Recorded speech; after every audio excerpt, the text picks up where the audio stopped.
G'day everyone, welcome back to the Fluent Vibe English podcast. It's Ali here and got Sarah with me. We're kicking off today's episode digging into, honestly, what I reckon is the single best way to improve your speaking. And that's just, well, getting stuck in. Using English as much as you can every day in real situations. Hello everyone, that's right, Ali. It always surprises people when we say, don't just study the textbook. Throw yourself into the language. Watch your favourite TV shows with subtitles. Try speaking to yourself at home. You can describe what you're doing. I'm making coffee. Now I'm pouring the milk. It sounds a bit silly, but it's really effective. Yeah, and like language exchanges, right? I remember my first one in Sydney. Oh mate, I was so nervous. I joined this cafe group, heaps of people just chatting away.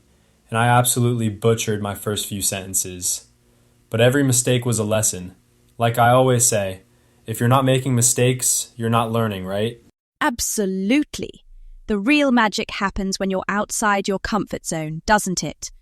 And that's the kind of practice that builds real confidence, more than memorizing grammar rules ever could. Let's talk a bit about vocabulary because I think a lot of people just make long word lists and hope the words will stick. But context matters. If you learn words in sentences and use them straight away in actual chats, they're way more likely to stay with you. Couldn't agree more, Sarah. And I mean, there's always this debate, right?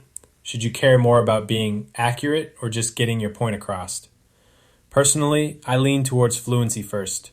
Otherwise, you get stuck in your head, just second-guessing every word. But I see your point, Ali. But I'd say a bit of both. I had this student, Marta, from Spain. She'd freeze every time she made a mistake. But we started paying attention to her usual suspects, like the same errors she repeated. And we'd celebrate tiny wins when she got them right. That really unlocked her confidence.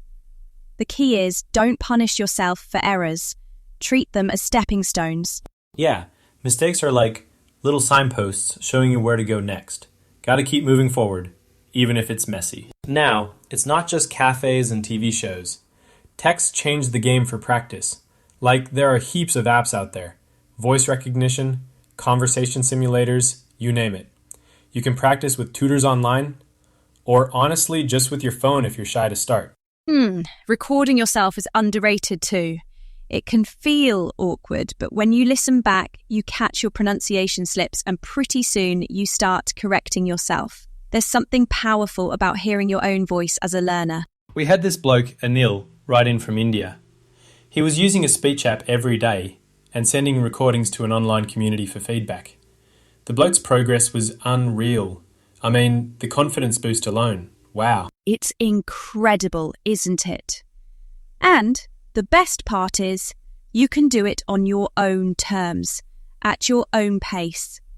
That's real empowerment for language learners. All this is brilliant, but, and I can't stress this enough, set yourself achievable milestones.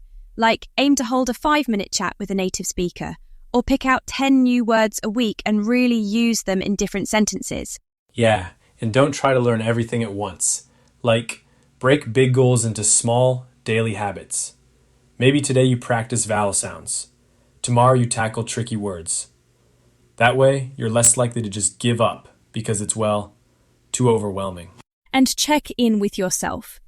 Are you hitting your goals? If you're not, that's fine. Just adjust them. Growth isn't a straight line, is it? Exactly. Keep it flexible. Keep celebrating every win, even the tiny ones. Something else that really speeds things up is chatting with native speakers, and you don't even have to leave home for that anymore. Tons of virtual exchange groups and discussion clubs online. Pick a topic, any topic. Dive in and give it a crack. It's such a great way to practice real-time conversation. Like, you're there, you're listening, you're responding. It's all happening live. Even webinars. Join sessions about your favourite subjects and you get spontaneous speaking practice and feedback. It's fun, and you meet lovely people along the way. And I reckon if you find a regular speaking mate, like set up some weekly video calls, you start sounding way more natural. Because you get to know how real conversations actually flow. The rhythm, the pauses, all that stuff. Totally. That's where your pronunciation and intonation really start to improve. Right, let's talk about the thing nobody likes to admit. Speaking anxiety. I hear it all the time. What if I make a mistake? What if I go blank? First, know you're not alone. Techniques like deep breathing, picturing yourself succeeding, those really do help manage nerves. Yeah, just start somewhere easy. Try just chatting to a friend. Or even rehearse in front of your bathroom mirror if you have to. Every little bit builds your confidence brick by brick, you know? Exactly, and honestly, recording yourself talking about simple topics gives you that extra layer of self-awareness. You hear the bits you're nailing and notice the bits you want to work on next. Each new attempt is progress. That's such brilliant advice, Ali. Well, folks, that's all for today. Keep practicing, set those small goals, and don't be afraid to make mistakes. We'll be back soon with more tips and stories to help you level up your English even further. Thanks for tuning in, everyone. Catch you next time, hey? Take care, Sarah. You too, Ali. Bye for now, everyone.